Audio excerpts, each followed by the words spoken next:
Ahmet Keser, a retired colonel in the Turkish Armed Forces, currently professor of political science and international relations at Hasan Kalyoncu University. Always good to see you, Ahmet. How well entrenched is the YPG in Syria? Thank you very much, Adnan, for the question, first of all. Of course, I think first we can just give an idea about the activities ongoing in Syrian government side.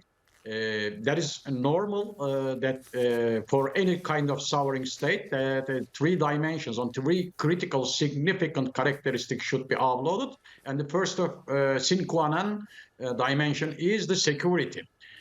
So that's why they declared during the meeting between Hakan Fidan, Minister of Foreign Affairs Hakan Fidan, and Ahmet al-Shara, that all the armed groups has to leave their weapons, arms, first of all, and the leadership of the terrorist groups should leave the territory of the Syria. So that's why, indeed, that is not a surprising decision which is given by YPG, a terrorist organization leadership, because their existence and survival is totally constructed on weapons and armed groups.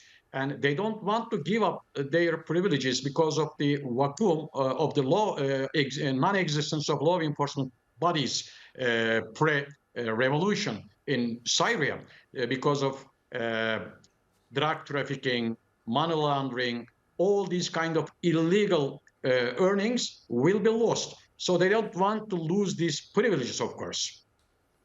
How difficult will the international community make it for Ahmet al-Shara? We have Washington supporting the YPG, and we have Turkey attacking what is a terror group. The Americans work with terrorists, and Turkey needs those terrorists to be eliminated because not only are they a threat to Syrian security, but very much to Turkish security.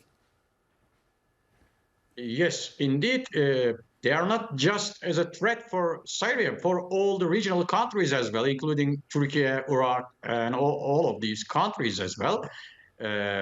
For bringing stability and peace to this region, all the terrorist groups should be unarmed, and this terror problem should be solved from the roots. And there shouldn't be any terrorist organization in the area as well, because for legitimacy of the government in Syria as well, that is also a sine qua non dimension, because otherwise in each region, if there is another group who is in power, then how we can talk about an overall control of a government on her territory? So that's why, as you mentioned, there is a dilemma, especially in front of the international community.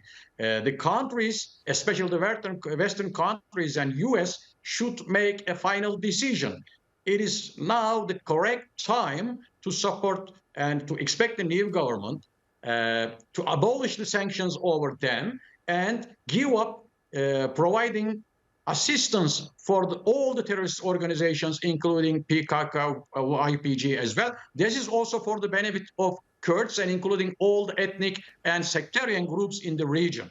So that's why if international community doesn't want new civil conflicts within the Syrian territory or in the regional countries, now it is the exact and correct time not to provide any more support to these terrorist organizations. And Turkey, if they do not provide such kind of a support, I think Turkey alone will conduct such kind of operations, armed operations in that case, together maybe with the Syrian new government. This is exactly, Ahmet, this is exactly, let's pick up exactly on this point.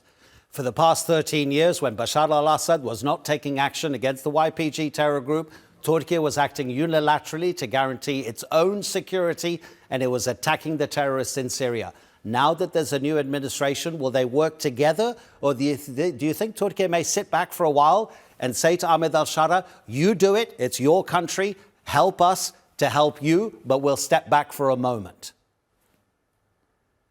I think at the first period, that might be in this way, because there is the respect for the new government and therefore internal integrity and sovereignty as well. But if they need assistance, I think Turkey will not hesitate to provide any kind of military assistance or to provide any kind of assets, including the military troops as well. Because unless these terrorist groups are not neutralized, the peace will not come to the region. So that is for sure. Ahmet Keser, thank you. Always a pleasure to hear your analysis. Thank you, Adnan.